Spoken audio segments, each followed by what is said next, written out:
lower body. So the first thing I generally start with is foam rolling the glutes. So sitting on the foam roller and leaning onto the glute that you're wanting to do the work with. So what I'm doing is just rolling backward and forward with the amount of pressure that I can tolerate for my glute. And because the glute's such a large muscle that there's actually 3 of them, but glute max being the biggest, you might want to roll from side to side a little bit over the glute muscles.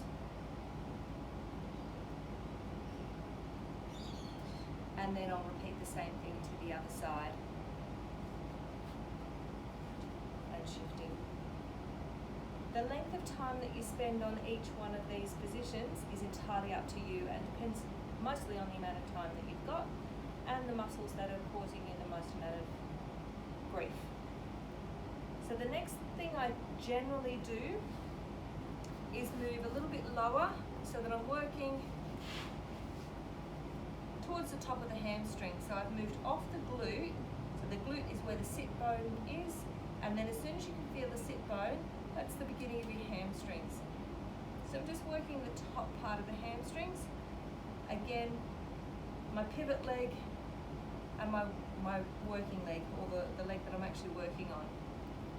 And then, as before, I'll do the same the other side.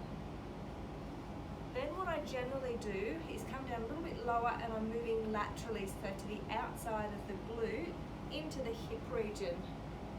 So there's lots of rotators there that help you to move your leg around that often get quite tight. So again, rolling backward and forward, and again, moving around that hip region. You'll be able to feel the bony bits. You don't want to necessarily go on the bony bits because they're not really the thing that is causing the issue, and we don't want to inflame the ligaments by rolling backward and forward on ligaments. We really want to be focusing on the muscle area, the really big chunky muscles in the glutes and the hips. And it's rolling backward and forward. In terms of the amount of pressure, for a pain threshold, I kind of aim for the 4 or 5 out of 10.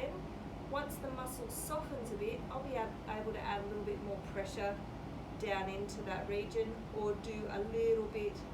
So I found a sore bit in my glute. So it's almost like a little bit of trigger pointing where I'm rolling a very short roll backward and forward over the muscle that's particularly tight for me at the moment. So it's almost like a trigger point. I could hold it, but I can't. When I'm on a foam roller, I kind of like just rolling backward and forward that little bit, almost like a deep tissue massage into that particular muscle. Then I'll typically move to my quads. Now the quads, for me, are often very, very tight. So I start closer to the knees and gradually move up towards the hips. And yes, it is a little bit of an upper body workout because you've got to hold yourself up and backward and forward. So I'm working down the middle of the quads at the moment. I can move sideways, and that way I'm getting medially to this quad and laterally to the other quad. So I'm still doing both legs at one time, but I'm doing slightly different positions.